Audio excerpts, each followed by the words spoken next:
kita dipertemukan di majelis Tadabbur Quran. Tadabbur Quran yaitu satu cara, metode bagaimana kita memahami Quran sesuai dengan surat An-Nisa ayat 82. Afala yatadabbarunal Quran. Apakah kamu tidak memahami Quran, mendalami Quran, mengetahui Quran, mengerti Quran? Maka di surat 682, di situ ketika sahabat galau hatinya dengan turunnya ayat, orang-orang yang tidak mencampur adukan antara keimanan dengan kezaliman, mereka itulah orang-orang yang mendapat rasa aman dan mendapat petunjuk. Sahabat galau karena mereka menyangka bahwa mereka tidak akan mendapat petunjuk. Karena di surat 1661 disebutkan bahwa jika Allah mengazab manusia, menyiksa manusia disebabkan kezalimannya, saya tidak disisakan di muka bumi satu makhluk melata pun. Semua manusia zalim. Maka ketika sahabat bertanya seperti itu, Rasul menjawab dengan ayat. Ya. Jadi pertanyaan atas turunnya ayat, Rasul jawab dengan ayat. Yaitu kata Rasul, tidakkah kamu mendengar ketika seorang soleh berkata kepada anaknya, ya bunayya la tusyrik billah, inna syirka la dzulmun azim. Yang dimaksud 682 adalah 31-13. Surat Luqman ayat 13 itu apa? Syirik. Ya, kezaliman yang besar itu syirik. Karena ada zalim yang bukan syirik. Gitu ya. Ada zalim yang bukan syirik, tapi rasanya itu sudah pernah ya. Oleh yang lain barangkali. Nah, kita masuk ke materi bahwa di akhir zaman, sekarang sudah akhir zaman ya, yang sudah biasa ngaji sudah tahulah tanda-tanda akhir zaman, insya Allah ada 90 hadis tentang akhir zaman, yang 70% sudah terbuktikan, sudah terlihat oleh kita, sudah terasa oleh kita. Nah, di akhir zaman ini Allah menjanjikan bahwa akan adanya kejayaan Islam. Dan kejayaan Islam itu bukan lokal, bukan sifatnya, tapi sifatnya universal. Fil art, di muka bumi. Ya. Bukan hanya daerah Saudi saja, bukan. Bukan daerah Afrika saja, bukan. Atau Indonesia saja, bukan. Tapi seluruh permukaan bumi akan ada dalam kekuasaan daulah Islamiyah. Ya. Dipimpin oleh seorang khalifah, yaitu Imam Mahdi. Nah, siapa yang bersama Imam Mahdi? Apakah seluruh orang Islam? Ternyata kata Allah, yang dipusakai, yang diberi oleh Allah kekuasaan di muka bumi ini, yang akan mewarisi bumi ini seluruhnya, fil ard, itu adalah orang soleh. Dan orang soleh tingkatannya lebih daripada Islam. Karena setelah Islam, iman. Gitu ya. Bahkan para nabi sekalipun berdoa kepada Allah, ingin dimasukkan ke dalam golongan orang yang soleh. Nabi. Dan semua nabi adalah soleh. Semua nabi soleh. Tidak ada nabi yang tidak soleh. Ya, nah, kita lihat dulu surat 21 ayat 105. Surat 21 ayat 105. Surat Al-Anbiya ayat 105. A'udzu billahi minasy syaithanir rajim. A'udzu billahi minasy syaithanir rajim. Bismillahirrahmanirrahim.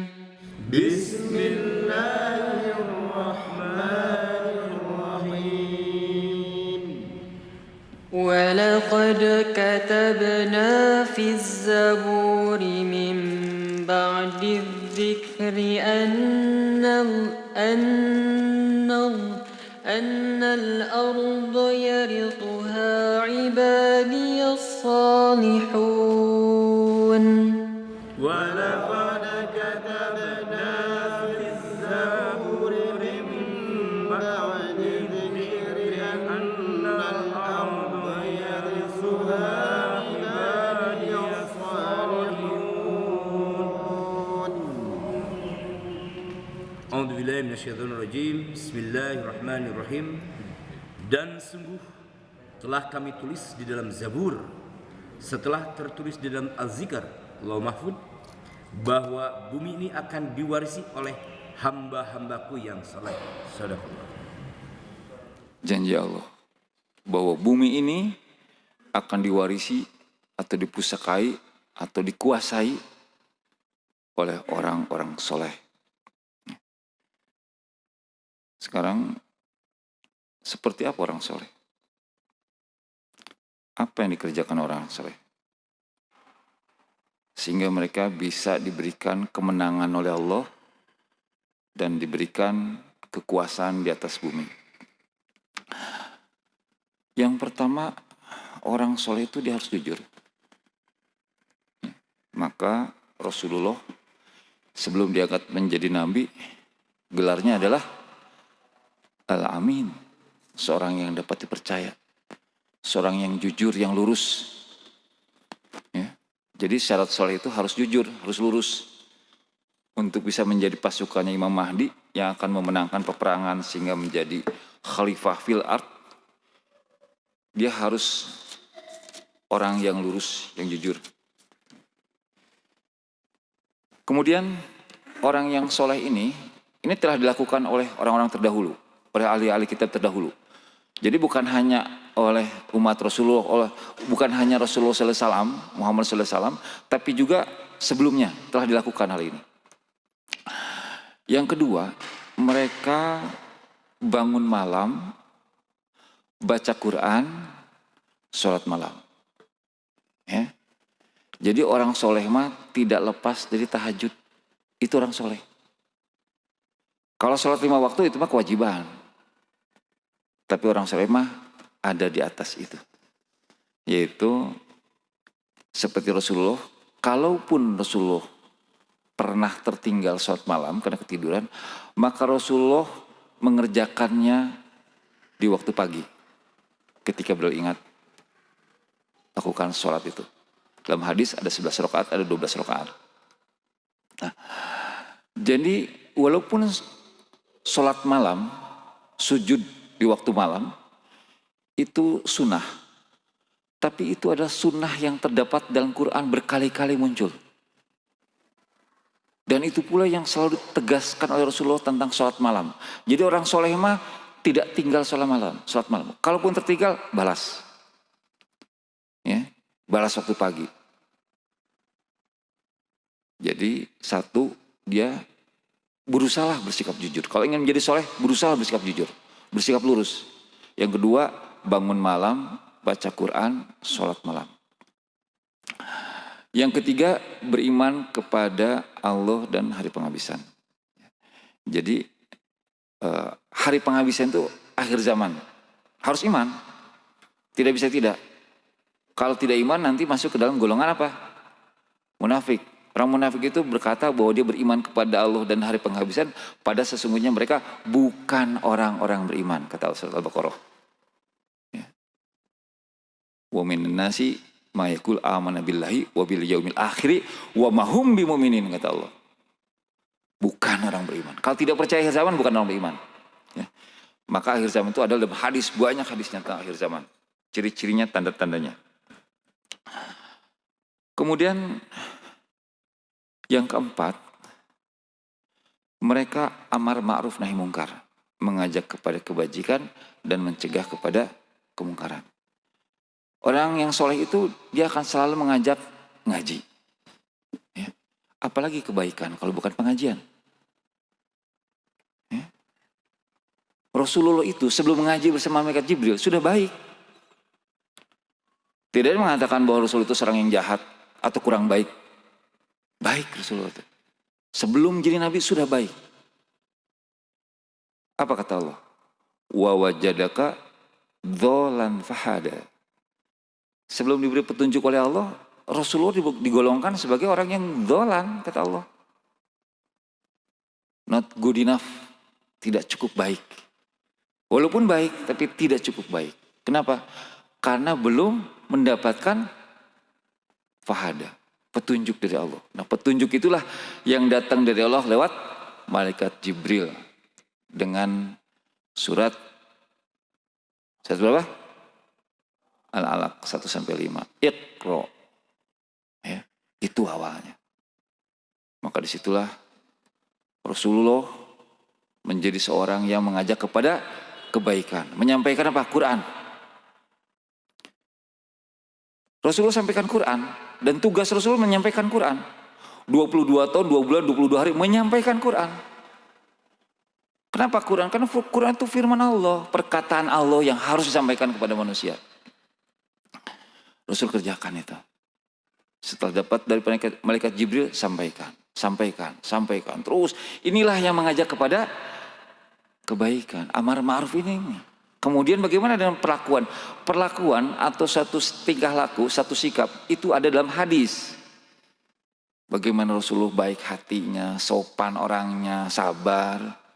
Ya. Itu dalam hadis muncul. Jadi ada juklaknya. Ada undang-undang, ada juklaknya, petunjuk pelaksanaan. Nah kemudian, tapi tidak lupa juga nahi mungkar. Kalau mengajak kebaikan banyaklah. Kadang-kadang kita banyak juga mendengar dari agama lain ya, mengajak kepada kebaikan. Karena kebaikan itu sifatnya universal. Kadang-kadang suka disebut budi pekerti. Ya.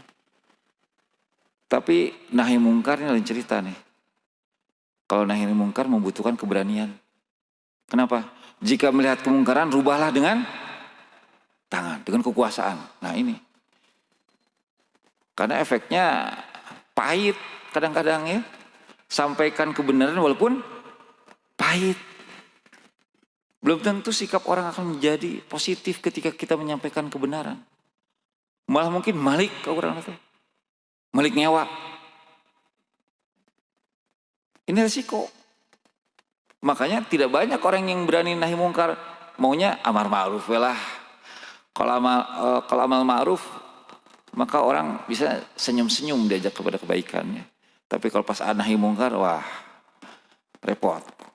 Tapi ya itulah resiko. Jadi orang soleh.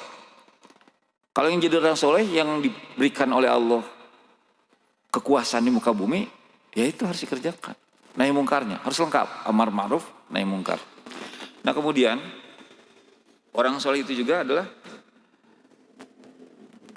dia bersegera mengerjakan pelbagai kebajikan. Jadi orang soleh mah cepat berubah, teu harerese, teu dingkengke. Itu orang soleh. Ya. Tahu robah.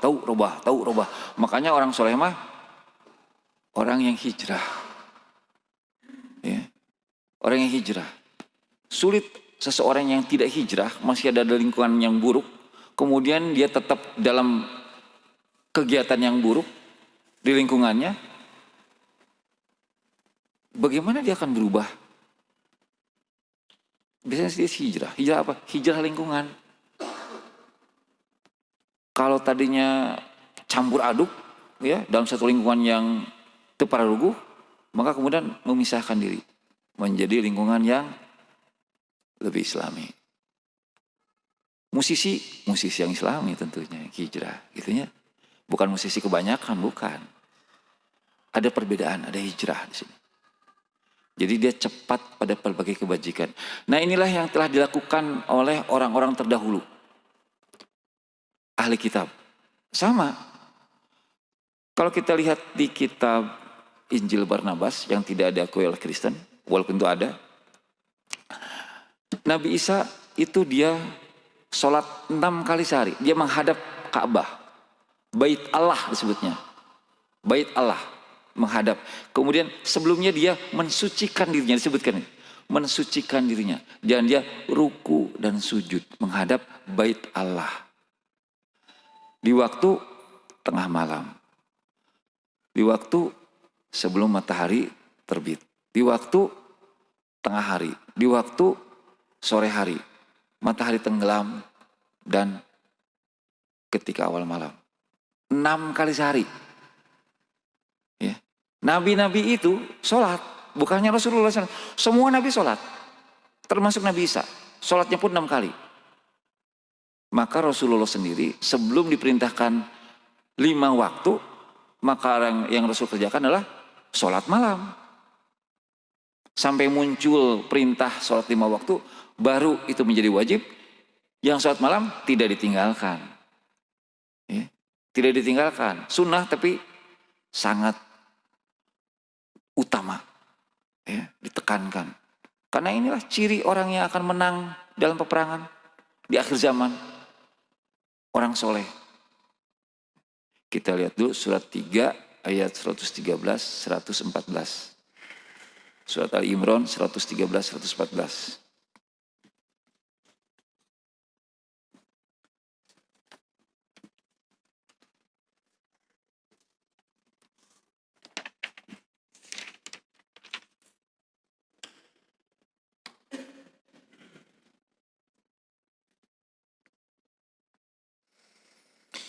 أعوذ بالله من الشيطان الرجيم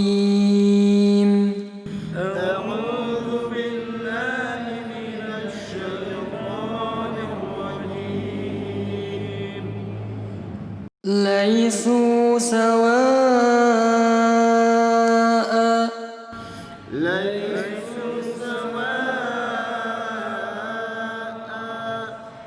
من أهل الكتاب أمة قائمة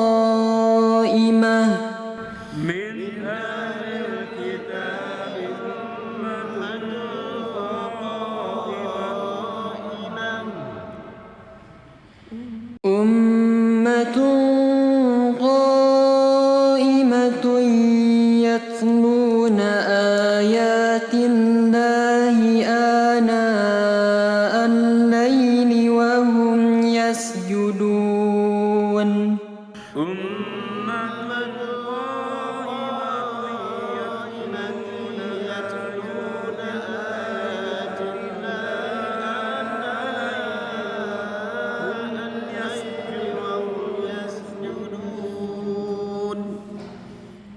يؤمنون بالله واليوم الآخر ويأمرون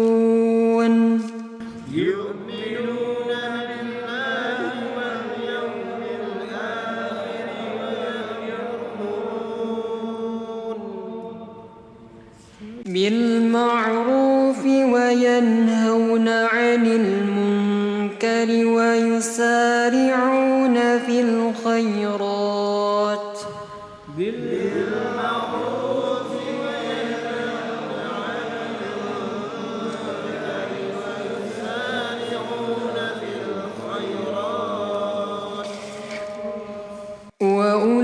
وأولئك من الصالحين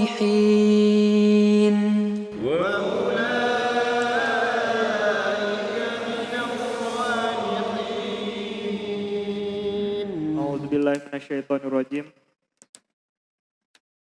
Mereka itu tidak sama. Di antara ahli kitab itu ada golongan yang berlaku lurus. Mereka membaca ayat-ayat Allah pada beberapa waktu di malam hari. Sedang mereka juga bersujud. Mereka beriman kepada Allah dan hari penghabisan. Mereka menyuruh kepada yang ma'ruf dan mencegah dari yang mungkar, serta bersegera kepada mengerjakan pelbagai kebajikan. Mereka itu termasuk orang-orang yang soleh. Mereka itu termasuk orang yang soleh. Nah, doanya juga pernah diucapkan oleh Nabi sebelum Rasulullah. Yaitu Nabi yang ingin dimasukkan ke dalam golongan orang yang soleh. Dalam Quran itu diucapkan oleh Nabi Sulaiman dan Nabi Ibrahim. Ya, doa yang Nabi Sulaiman mirip dengan surat 46 ayat 15. Rabbi auzi'ni an ashkura ni'mataka allati an'amta alayya wa ala walidayya wa na'mal sholihan tardahu wadkhilni birahmatika fi ibadika sholihin. Ya.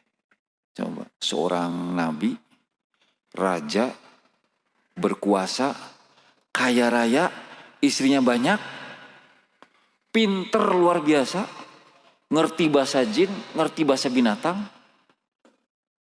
Dia minta kepada Allah, dilimpahkan rasa syukur kepada dia, kemudian minta dimasukkan ke dalam golongan orang yang soleh. Ya. Saking luar biasanya soleh, sampai-sampai sudah apapun yang diperoleh dari Allah, minta masuk ke golongan orang soleh. Ya. Bukan cuman harta tidak sekaya Sulaiman, istri tidak sebanyak Sulaiman, raja juga bukan, tidak mau masukkan golongan orang soleh. Waduh, ketinggalan ya. Karena yang akan diberikan oleh Allah kekuasaan di muka bumi orang soleh. Maka Nabi Sulaiman, Masya Allah, luar biasa kekuasaannya. Nabi Sulaiman anaknya siapa? Nabi Daud. Raja juga. Nah, Nabi Daud inilah yang ketika dia masih kecil mengalahkan Jalut ya, dalam peperangan.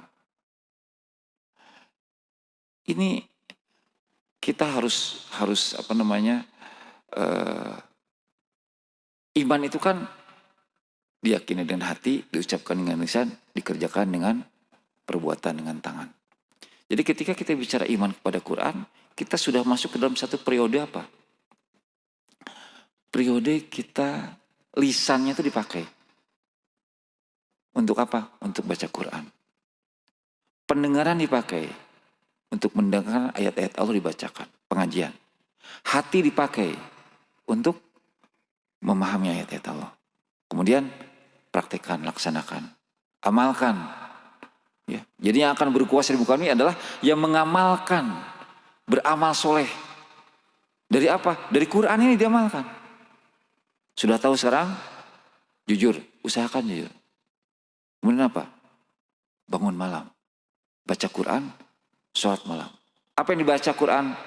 Silakan. Baca apa saja. Tapi kalau kita lihat tafsir surat 3, 190-200 disebutkan di situ adalah Ibnu Abbas dititipkan oleh orang tuanya untuk belajar ibadah kepada Rasulullah. Kemudian Ibnu Abbas memperhatikan Rasulullah itu tidur setelah Isya, kemudian tengah malam dia bangun, kemudian melihat ke arah langit, kemudian membaca Subhanallah malikil kudus, Subhanallah malikil kudus, Subhanallah malikil kudus, kemudian baca surat Ali Imran 190 sampai 200. Inna fi khalqis samawati wal ardi wa ikhtilafil fil laili wan nahari la ayati ulil albab alladzina yadhkurunallaha terus sampai akhir. Itu yang dibacanya. Baca. Ya. Kemudian sholat malam. Tutup witir. Bagaimana kalau tidak keburu? Witir. Karena witir pun termasuk sholat malam. Bagaimana kalau khawatir? Sebelum tidur. Seperti yang dilakukan Abu Bakar. Sebelum tidur Abu Bakar witir dulu. Khawatir dia terlambat bangun. Kalau Umar, kalau saya tidak, saya yakin. Kamu orang yang kuat kata Rasulullah. Kepada Abu Bakar, kamu orang yang hati-hati. Tidak ada salahnya dua-duanya. Yang mau witir sebelum tidur, mangga. Yang yakin saya pasti bangun, mangga. Yang penting istiqomah, kerjakan. Dan witir yang paling pendek adalah 1 rakaat. Ya. Ringan kok sebetulnya. Kalau kata orang Sunda, enteng-enteng bangga. Kalau bahasa Indonesia, gampang-gampang susah. Gampangnya karena cuma 1 rakaat. Yang full 11 rakaat, alhamdulillah. Susahnya karena ada setan dari belakang, dari depan, belakang, samping, kanan, dan kiri. Ini yang jadi masalah. Karena setiap orang ada setan yang mengganggunya, itu yang jadi masalah. Ngobrol mah kuat. Ya. Gapleh kuat, main kartu kuat, nonton bola kuat, sholat kuat. Berat. Kenapa? Karena ada setan. Dari jenis apa? Dari jenis jin dan manusia di surat An-Nas. Tapi di surat 612 manusia dan jin. Ya, jadi manusia itu juga akan saling mempengaruhi sehingga lewat. Ya, tapi yang jelas apa? Memang setiap manusia itu berdosa. Setiap anak Adam berdosa. Maka sebaik-baik manusia adalah yang bertobat kepada Rabb-Nya. Akan selalu ada gangguan. Akan selalu ada gangguan setan di situ. Nah, jadi soleh itu diminta kepada Allah. Seperti Nabi Sulaiman minta kepada Allah. Di surat 27 ayat 13. Surat 27 ayat 13. Maaf, 19. 27, 19.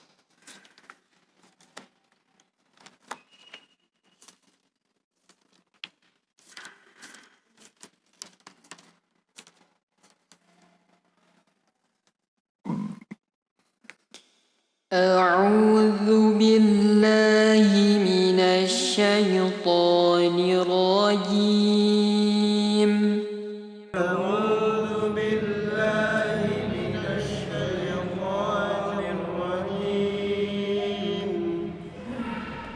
فتبسم ضاحكا من قولها وقال ربي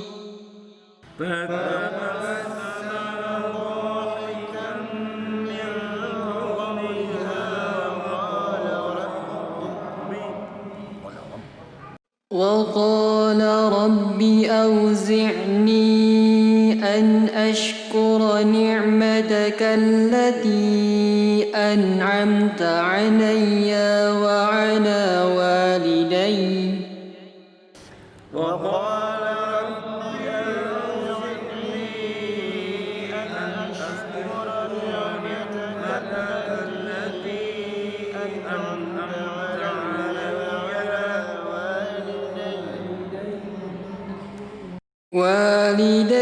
وأن أعمل صالحا ترضاه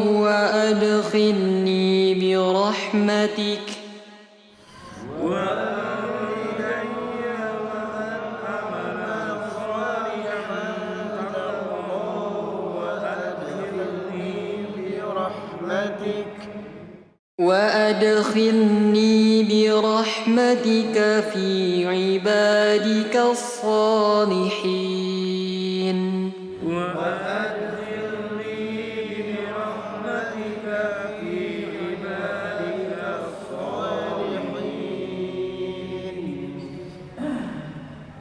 Bismillahirrahmanirrahim.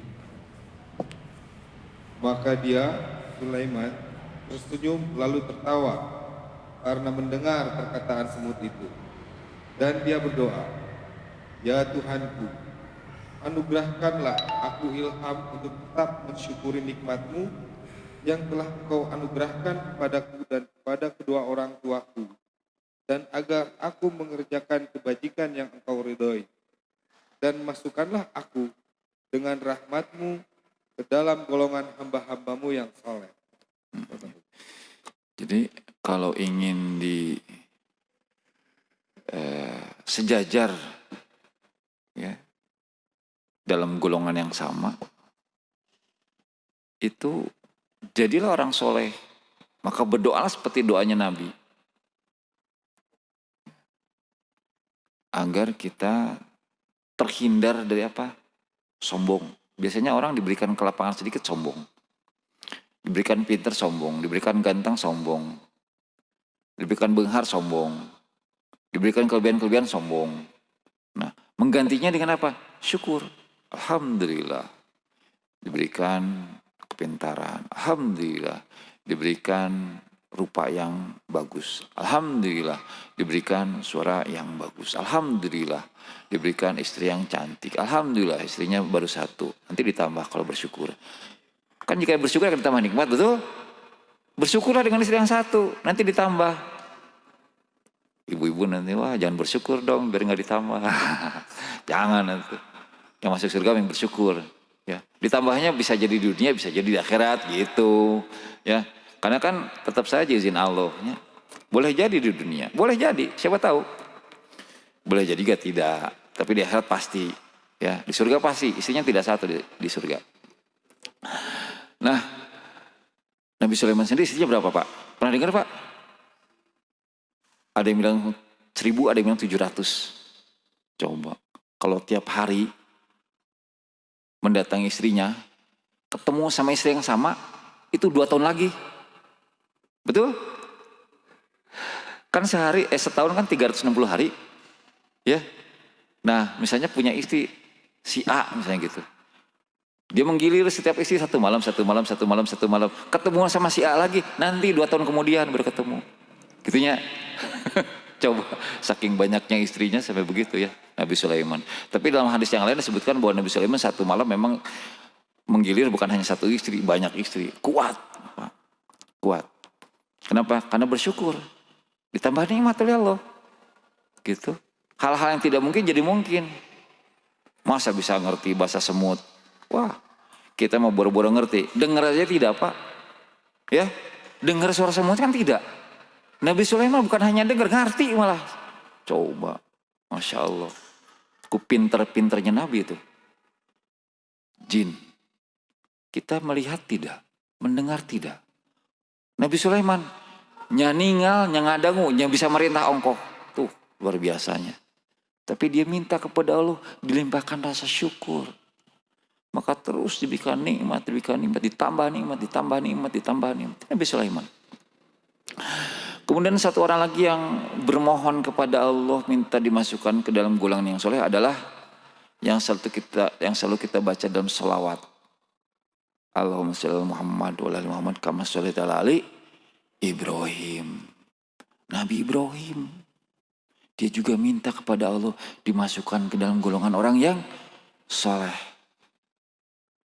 Apa yang dikerjakan? Tadi itu ya surat 3, 113, 114. Kita lihat Nabi Ibrahim doanya di surat 23 ayat 83. Surat 23 ayat 83.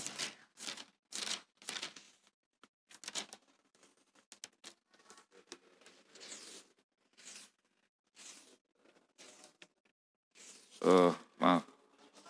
26, ya 26 maaf. 26, 83.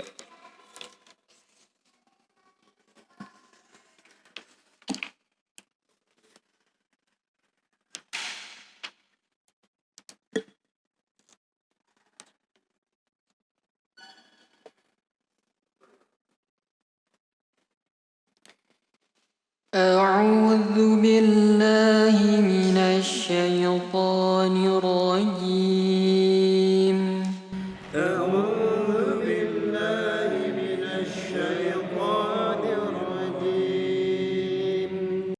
رب هب لي حكما وألحقني بالصالحين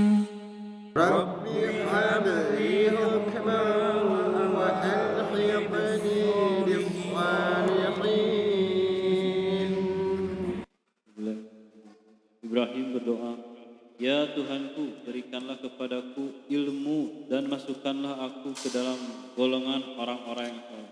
Nah, ya. Nabi Sulaiman, raja. Kemudian ada lagi Nabi yang lain yang diberikan oleh Allah kegantengan yang luar biasa. Ganteng, kasep. Tidak ada yang bisa mengalahkan dia. Sampai-sampai saking gantengnya Nabi Yusuf ini, ya, kalau perempuan melihat dia, kemudian tangannya teriris oleh pisau yang dipegangnya sendiri, itu tidak terasa. Bakat niku kasima, ya, ku ganteng-gantengnya Nabi Yusuf. Nah dia pun minta kepada Allah dimasukkan ke dalam orang yang soleh. Jadi Nabi yang diberikan kekayaan yang luar biasa, kekuasaan, kepintaran. Minta apa? Dikasih syukur, masukkan ke dalam golongan yang orang-orang soleh. Kemudian Nabi Ibrahim, kadang-kadang suka disebut bapak semua nabi, itu pun minta kepada Allah. Karena anaknya Nabi Ibrahim itu Nabi Ismail dan Nabi Ishak. Kalau Nabi Yusuf itu doanya di surat 12 ayat 101 ya. 12 101. Mau dibaca? 12 101.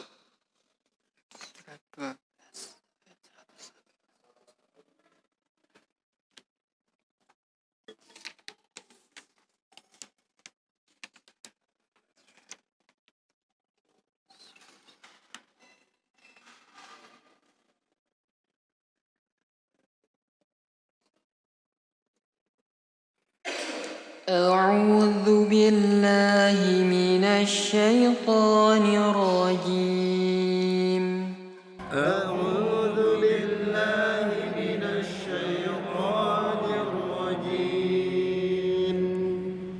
رب قد آتيتني من الملك وعلمتني من تأويل الأحاديث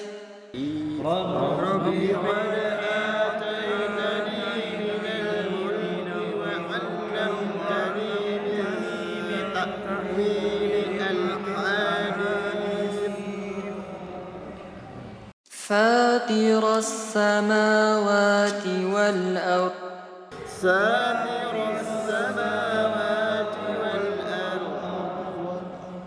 أنت ولي في الدنيا والآخرة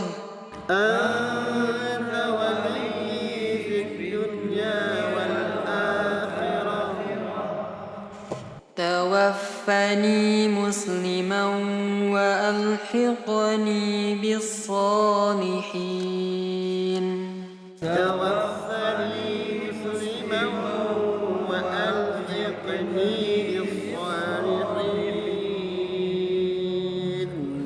Auzubillahiminasyaitonirrajim.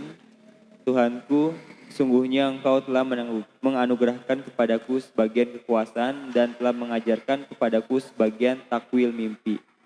Wahai Tuhan, pencipta alam dan bumi, Engkaulah pelindungku di dunia dan akhirat. Wafatkanlah aku dalam keadaan muslim dan gabungkanlah aku dengan orang yang soleh. Kalau Nabi tertentu dan Nabi sudah habis. Terakhir Rasulullah SAW, Muhammad SAW. Semua Nabi soleh, tapi tidak semua orang soleh Nabi, gitu ya. So Nabi itu soleh, semua itu ya, Zulkifli, ya itu soleh.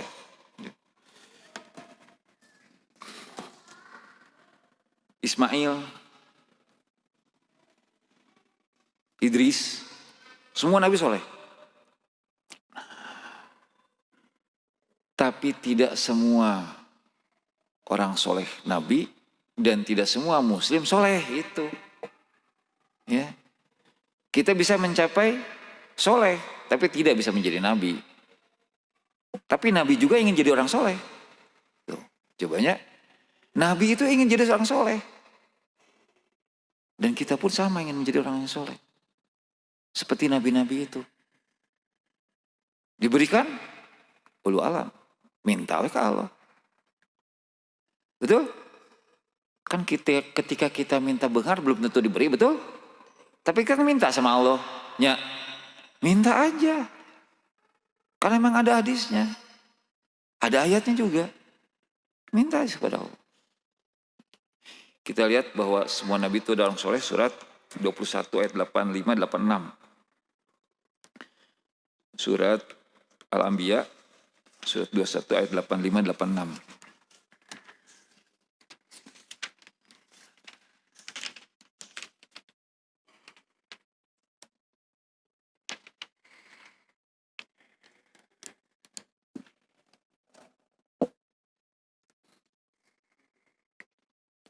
أعوذ بالله من الشيطان الرجيم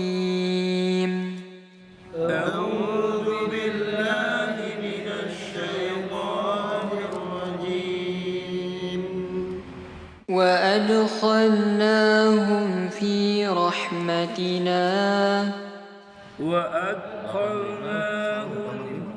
Dari 85 Ki. Dari 85. 8586. Dari 85. وإسماعيل وإدريس وذا الكفل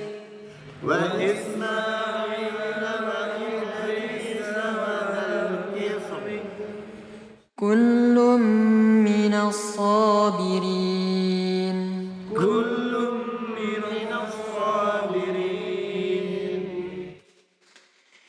وأدخلناهم في رحمتنا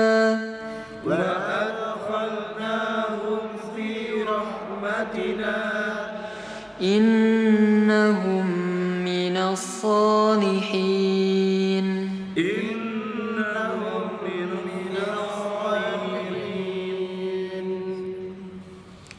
Auzubillahiminasyaitonirrajim. Dan ingatlah kisah Ismail, Idris, Zulkifli, mereka semua termasuk orang-orang yang sabar.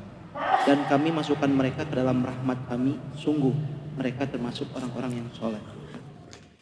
Di akhir ayat 85, semua mereka termasuk orang-orang yang sabar. Di akhir ayat 86, mereka termasuk orang yang soleh. Jadi orang yang soleh itu orang yang sabar.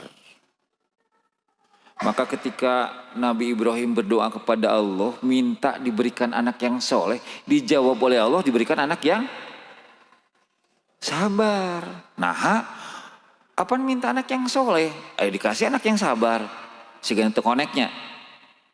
Terus deh, engkau minta yang soleh. Dikasih anak yang sabar.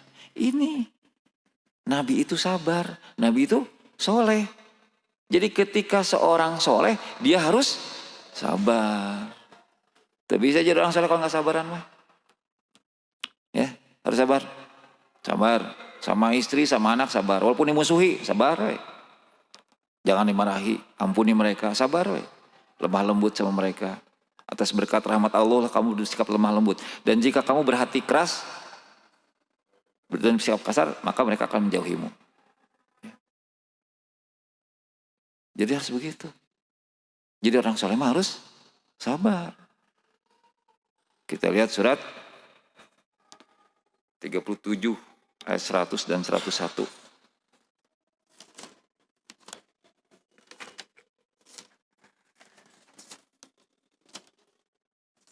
Surat 37 ayat 100 dan 101.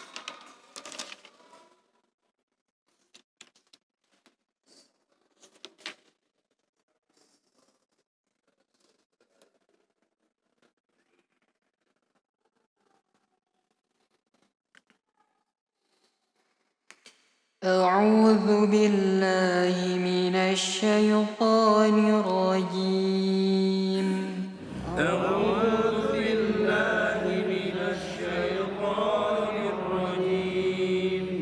رب هب لي من الصالحين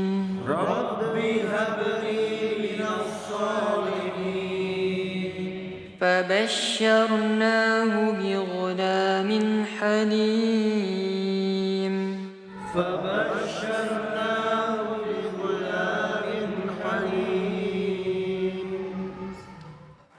A'udzubillahi minasyaitonirrajim.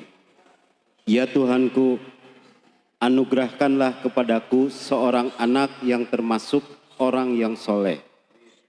Maka kami beri kabar gembira kepadanya dengan kelahiran seorang anak yang sangat sabar, Ismail. Shadaqallah. Sangat sabar, soleh teh. Ya. Jadi sabarnya memang di atas. Bukan sekedar sabar biasa-biasa, memang di atas.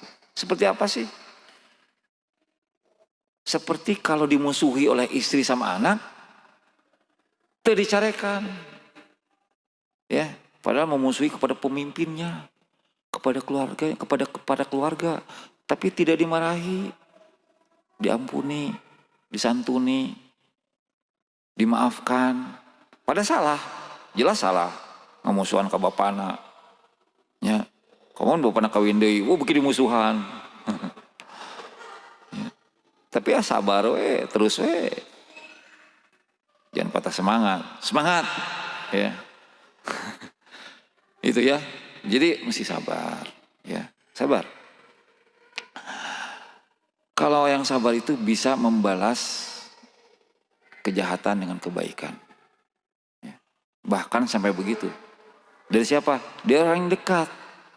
Karena musuh itu ada musuh yang jelas, kafir munafik, yang harus dilawan dengan kekerasan. Surat At-Taubah ayat 9, surat 9 ayat 73. Ada juga musuh yang dalam selimut. Nah ini musuh dalam selimut, tiap hari ketemu. Ya, tiap hari ketemu. Dekat lagi.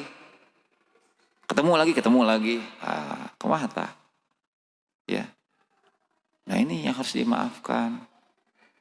Diampuni yang seperti ini. Karena dekat sama kita. Kenapa? Karena jodoh kita itu adalah terbaik dari sisi Allah.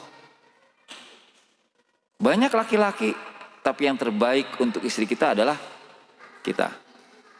Banyak perempuan, tapi yang terbaik untuk kita adalah istri kita. Harus yakin itu dulu. Maka bersyukur kepada Allah. Alhamdulillah. Diberikan rasa syukur. Apapun yang kita lihat, ya terimalah. Walaupun ya namanya juga musuh. Kan musuhnya mukanya mungkin tidak begitu menarik ya musuh ya. Cemerut misalnya gitu. Hasem. Kau mah popolotot mah. Ngecebrek ongko. Wah ripuhnya. Ya. Kadang-kadang ada yang suka bentak-bentak, tapi mungkin yang tidak ngaji itu mah ya. Tapi yang begitu teh harus dikumahata. Ternyata bukan dibalas dengan hal yang sama, bukan. Kenapa? Karena ketika seorang sedang begitu berarti dia sedang kesetanan. Kata Rasul marah itu dari setan. Dia sedang kesetanan. Kita lihat surat 64 ayat 14. Surat 64 ayat 14.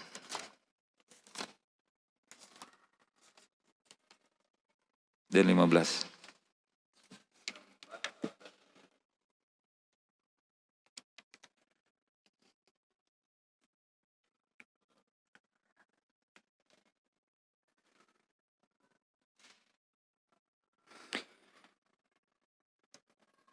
أعوذ بالله من الشيطان الرجيم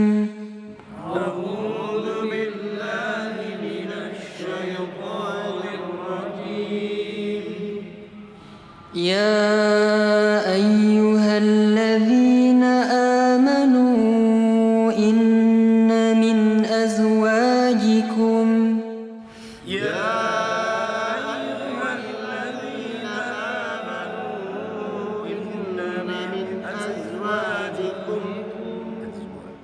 من أزواجكم وأولادكم عدوا لكم فاحذروهم من أزواجكم وأولادكم عدوا لكم فاحذروهم وإن تعفوا وتصفحوا وتغفروا فإن الله غفور رحيم وإن تعفوا وتصفحوا وتغفروا فإن الله غفور رحيم إنما أموالكم وأولادكم فتنة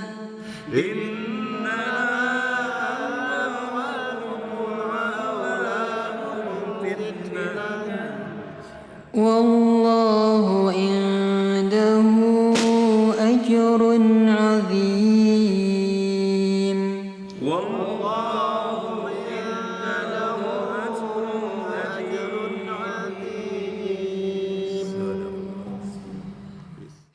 Wahai orang-orang yang beriman, sesungguhnya di antara istri-istrimu dan anak-anakmu ada yang menjadi musuh bagimu.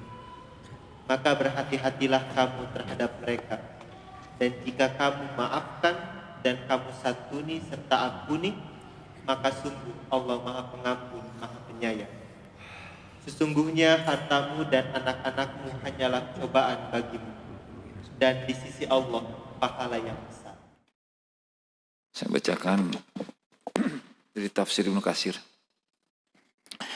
Diriwayatkan oleh Imam Ahmad bahwa Haritsah bin Qudamah As-Sa'i berkata kepada Rasulullah SAW, "Ya Rasulullah, berikanlah aku nasihat yang berguna bagiku dan jangan banyak-banyak agar aku selalu mengingatnya."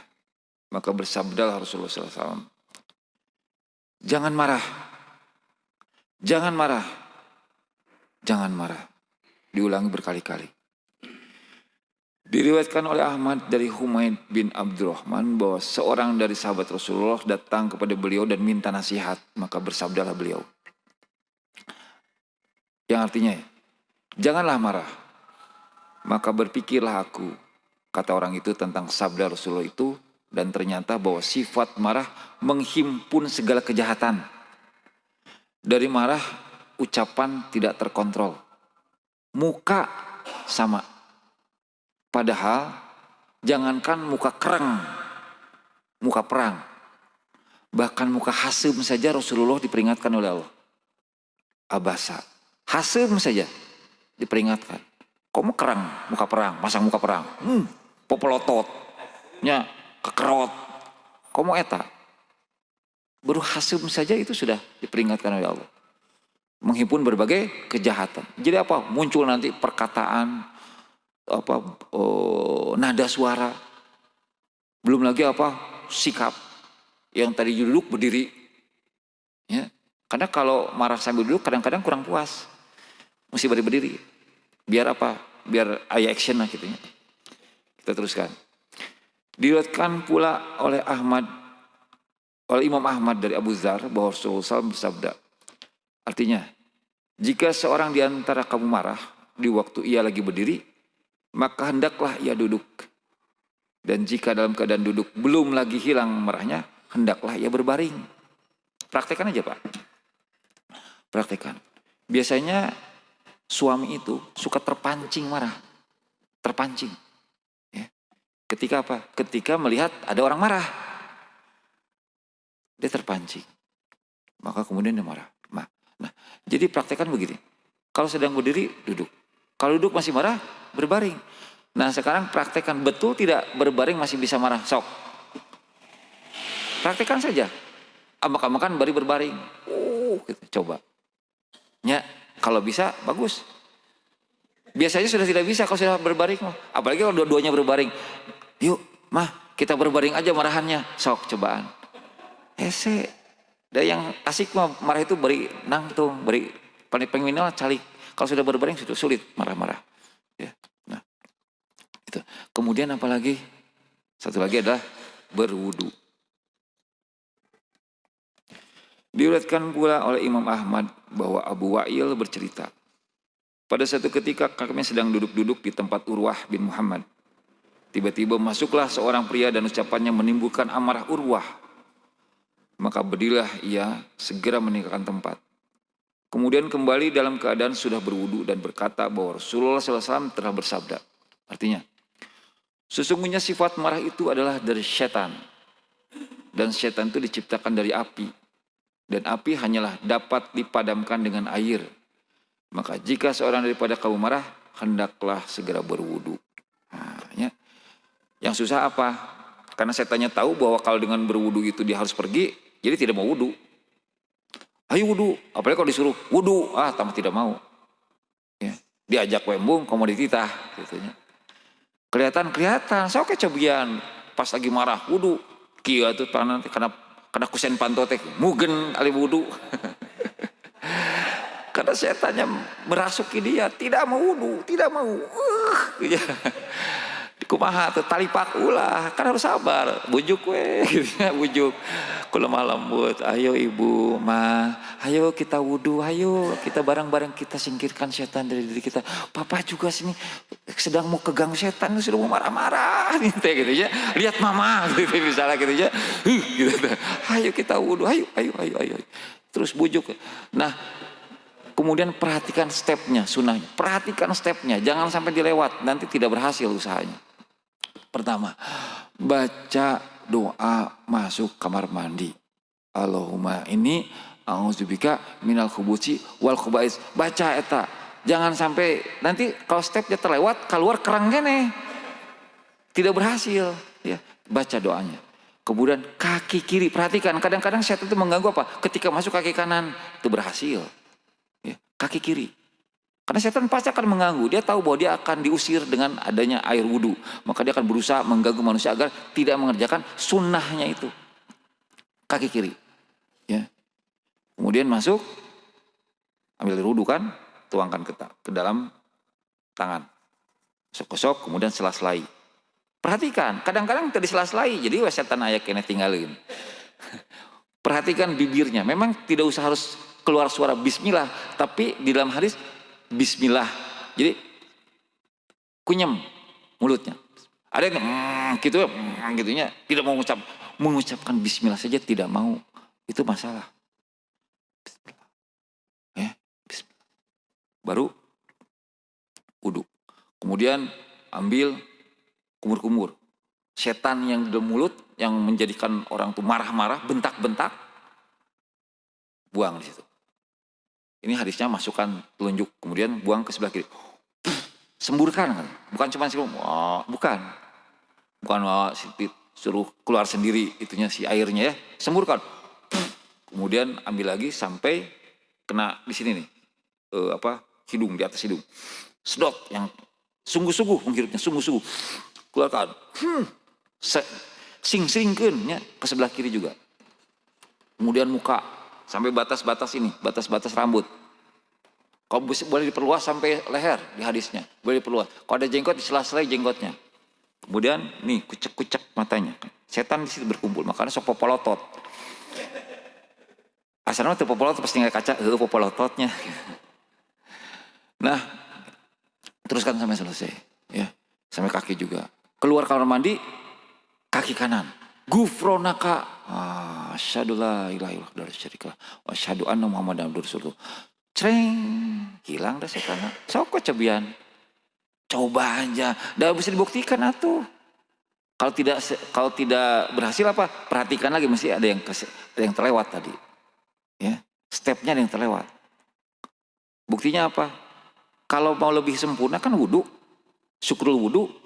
Nah, ketika setannya masih ada, oke tuh, aya kene setan geus nyentak di wae nya kakara wudu rek salat gitu, aya kene nyesa sesana. Wudu deui ya. Diulang wudunya, tenang. Makin banyak wudu kan semakin baik, ya tidak ada ruginya wudu. Nah itu. Jadi itu sifat yang baik, bisa membalas kejahatan dengan yang lebih baik. Itu dianugerahkan kepada orang yang sabar, kata Allah. Jadi kesabaran itu limpahan dari Allah. Kesabaran itu adalah pemberian dari Allah. Atas apa? Atas doa manusia yang minta kesabaran kepada Allah. Rabbana afrig alan sobro wa tawafana muslimin. Ya Allah, limpahkan kesabaran bagi saya dan wafatkan saya sebagai orang yang muslim, yang berserah diri kepada Allah. Gitu. Minta sama Allah. Ulah sok jago, orang bisa sabar. Justru eta setan di dirinya, kan setan di depan, belakang, samping, kanan dan kiri mengganggu manusia setiap waktu, betul? Makanya manusia selalu terganggu oleh setan. Sebenarnya benar-benar dicek deui, benar-benar mengkol deui gitu terusnya. Tapi apa? Ya itulah tobat. Ya. Nah. Kita lihat surat 41 ayat 34-35.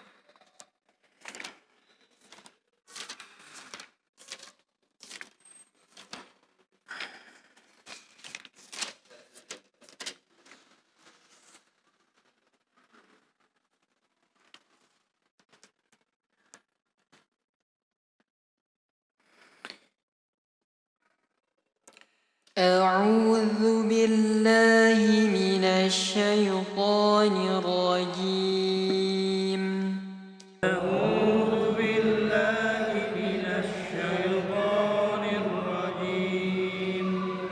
ولا تستوي الحسنة ولا السيئة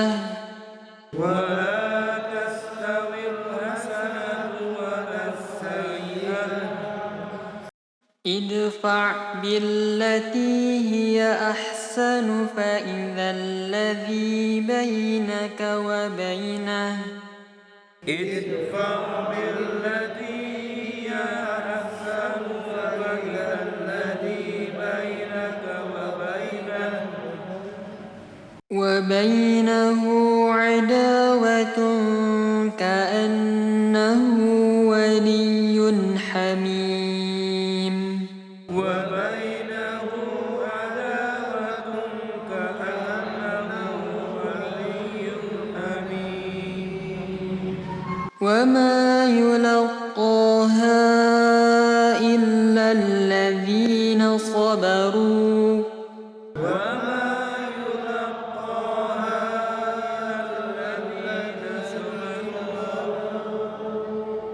وما يلقاها إلا ذو حظ عظيم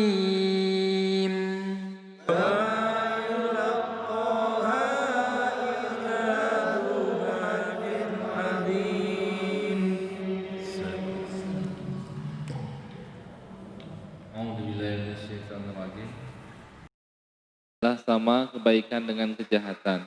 Tolaklah kejahatan itu dengan cara yang lebih baik, sehingga orang yang ada rasa permusuhan antara kamu dan dia akan seperti teman yang setia. Dan sifat-sifat yang baik itu tidak akan dianugerahkan kecuali kepada orang-orang yang sabar, dan tidak dianugerahkan kecuali kepada orang-orang yang mempunyai keberuntungan yang besar. Sadaqallah. Nah ya, sifat yang baik tidak dianugerahkan mereka kepada orang yang sabar. Orang yang sabar, orang yang soleh. Jadi kalau kita ingin mencapai derajat soleh, sabar. Bagaimana? Caranya dengan melawan kejahatan dengan kebaikan. Jadi kalau misalnya, ini kan kembali ke surat 4 ayat 14 tadi. Kalau misalnya istri kita sedang marah-marah, dekati, jangan dijauhi. Kalau Rasul kan mesra. Nah mungkin ada bapak-bapak, di antara bapak-bapak yang pernah pacaran dulu. Nah seperti itulah yang mesra teh.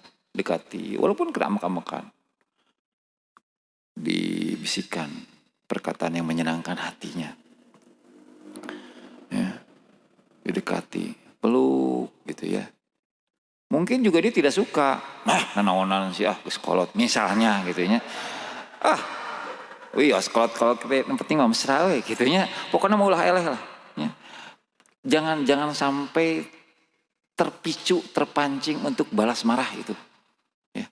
Apapun perkataannya. Terus pegang tangannya. Bagaimana sajalah. Ya. Kalau bapak yang pernah pacaran, tentu tahu caranya. Kecuali yang tidak pernah pacaran seperti Ustadz Hussein. Ketemu langsung kawin. Kumanya bobogohan teh duka murinanya. Baca lah namanya apa. Baca sajalah. Ini satu contoh ya, satu contoh. Ini contohnya bukan muslim memang. Contohnya bukan muslim. Tapi kita bisa mengambil ibroh. Ada yang namanya Julio Iglesias. Ya, kalau penyanyi mah tahulah. Ya. Pengakuannya katanya dia pernah tidur dengan 3.000 perempuan. Coba. Sekarang kita pikir, perempuan itu kan pencemburu, laras tak? Gaduh istri kan? Istrina ridho tuh suaminya kawin lagi. Untuk sebab cemburu. Nah, tapi di sisi lain bagaimana kok perempuan mau saja dengan seorang laki-laki yang banyak perempuannya? Coba. Kenapa dia tidak cemburu? Betul? Karena Julio Iglesias itu selalu romantis kepada setiap wanita. Eta. Kepada A romantis, B romantis, terus romantis gitu. Jadi perempuan itu senang dengan romantis. Kemudian contoh yang lain, yang katanya banyak disukai perempuan itu adalah salah satunya adalah Sahrukan. Ya.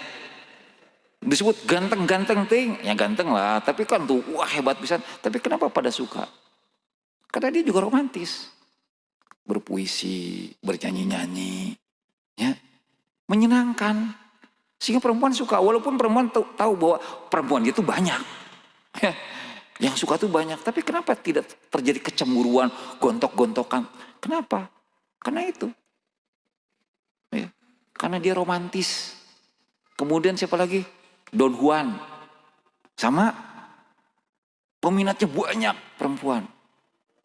Dan perempuan tahu bahwa ini memang perempuannya banyak. Yang suka sama dia banyak dan kabogona di mana-mana unggal pengkolan. Kenapa kok masih mau saja? Karena romantis. Itu yang kafir. Sekarang yang muslim siapa yang laki-laki terbaik? Rasul. Istrinya satu bukan?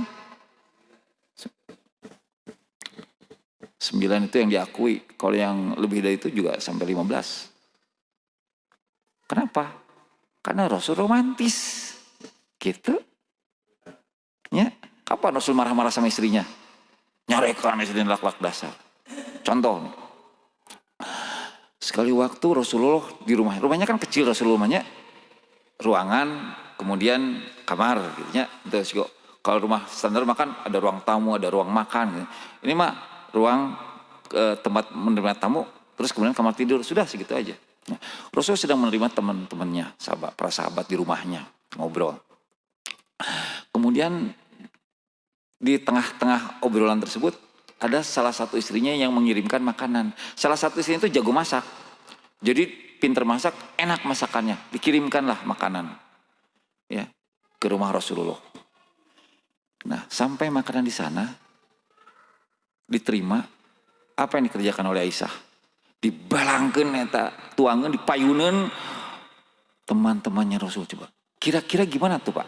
Kalau bapak-bapak sedang di rumah bersama dengan teman-teman akrab, datang makanan dibalangkeun ku istri, payuneun rerencangan pisan. Asa kahina meureunnya. Harupun babaturan orang. Nah gitunya meureunnya mungkin, tapi bapak mah salabar lah insyaallah. Nah, Rasul teh ketika melihat itu makanan dibalangkeun kusabab cemburunya Aisyah kepada istri yang lain, istrinya Rasul yang lain. Rasulullah melihat itu, dia tidak marah. Karena dia tahu ayat. Dia hafal ayat dan dia amal ayat. Kata Rasul apa? Pungut, bersihkan, dan ganti. Cekap. Ya. Jadi Rasul tetap wibawanya ada. Tapi Rasul tidak perlu pemakaian dengan marah-marah. Pungut, bersihkan, ganti. Tos. Segitu. Ya. Nah inilah. Jadi contoh itu seperti itu. Ya. Contoh itu adalah manusia yang terbaik. Dia tidak berlaku keras, tidak berhati kasar, dia lemah lembut. Ya, sehingga kemudian apa? Istrinya nempel.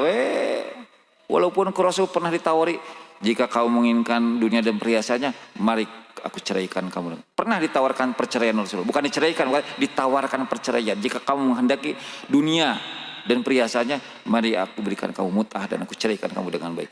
Maka istrinya berpikir dan kemudian terjadi. Tidak ada yang satu orang pun yang mau bercerai dengan Rasulullah. Orang mau pemajikan hijgah yang cerainya. Mah semuanya tidak ada yang mau cerai. Coba, kumaha tah? Memanage istri yang begitu banyak dengan kelemah lembutan, dengan kemesraan. Ya. Jadi kalau istri nanti melihat suaminya lemah lembut mesra, bisa jadi mau kawin lagi.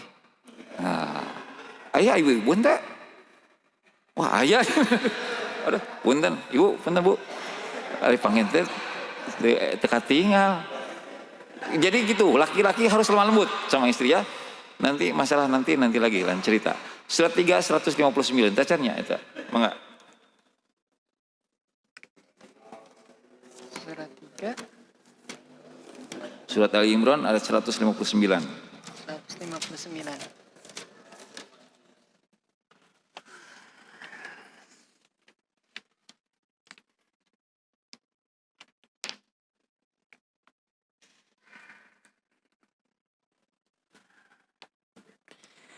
أعوذ بالله من الشيطان الرجيم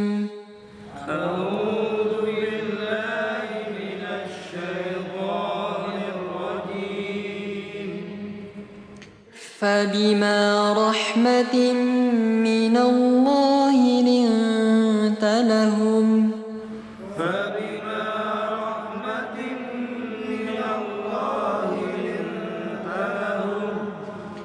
ولو كنت فظا غليظ القلب لانفضوا من حولك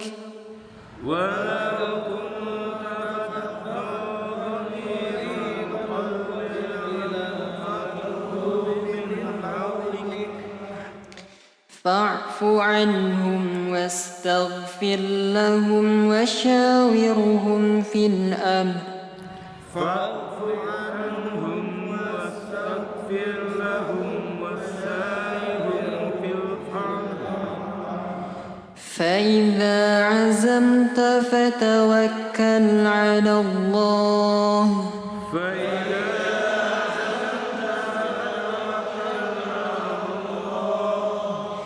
إن الله يحب المتوكلين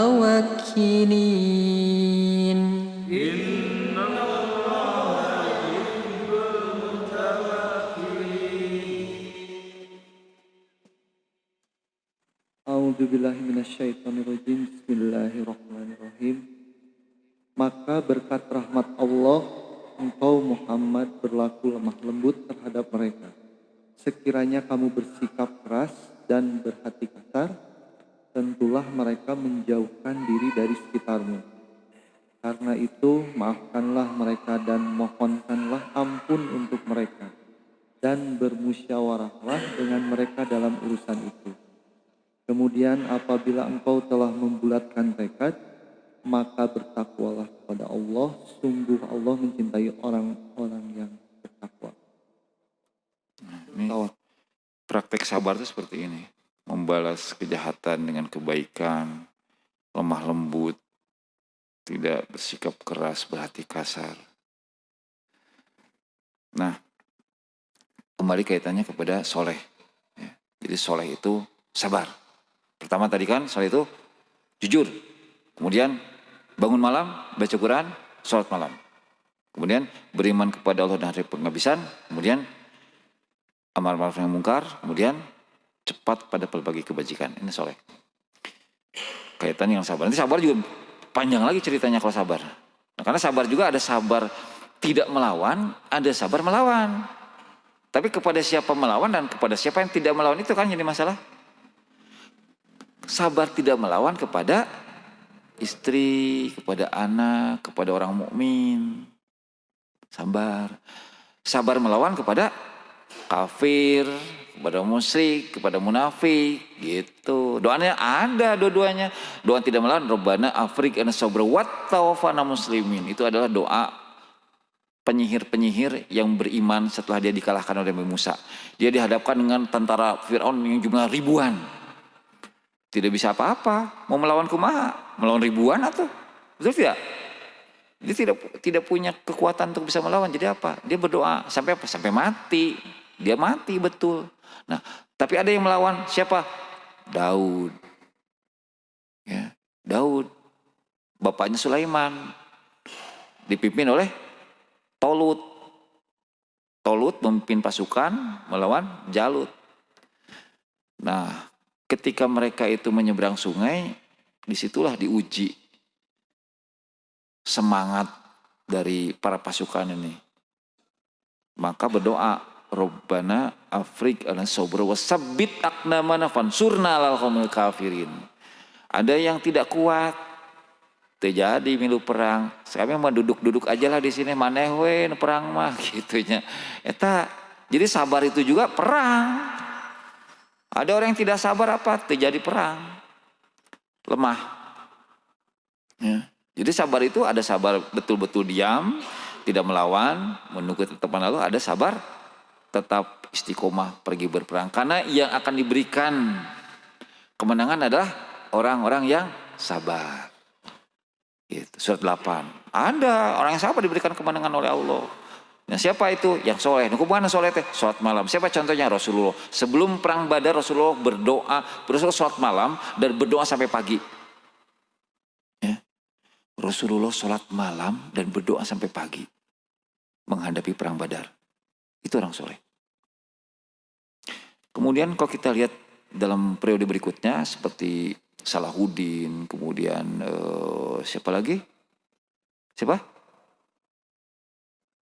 Ya, itu sama. Dia itu memeriksa pasukannya itu malam-malam. Kalau pasukannya itu pada sholat malam, tanda-tanda kemenangan. Tapi kalau pasukannya sarare unggul, tanda-tanda kekalahan.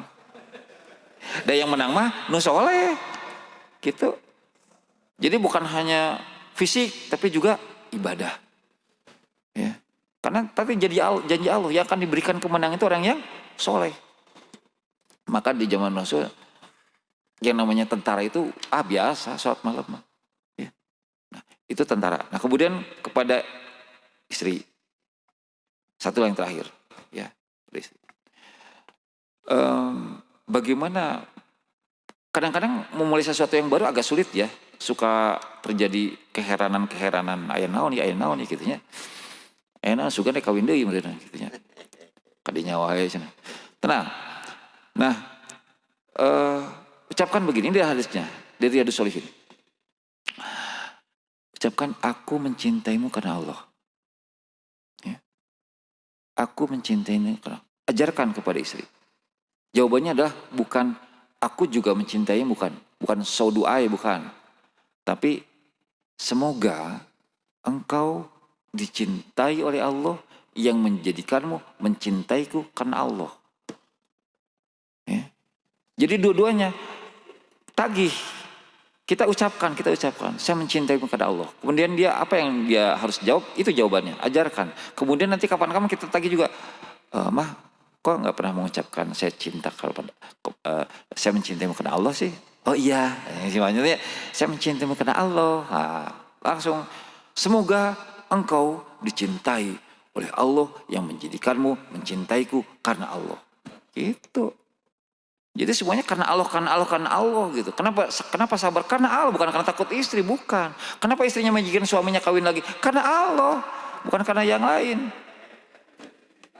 Ayat tuh. Teruslah. Ya sudah lebih dari 1 jam. Kita cukupkan pengajian pada malam ini. Kita tutup dengan doa masjid menghapuskan dosa-dosa dan kalau kosong di dalam. Subhanakallahumma bihamdika asyhadu la ilaha illa anta astaghfiruka wa atubu ilaik.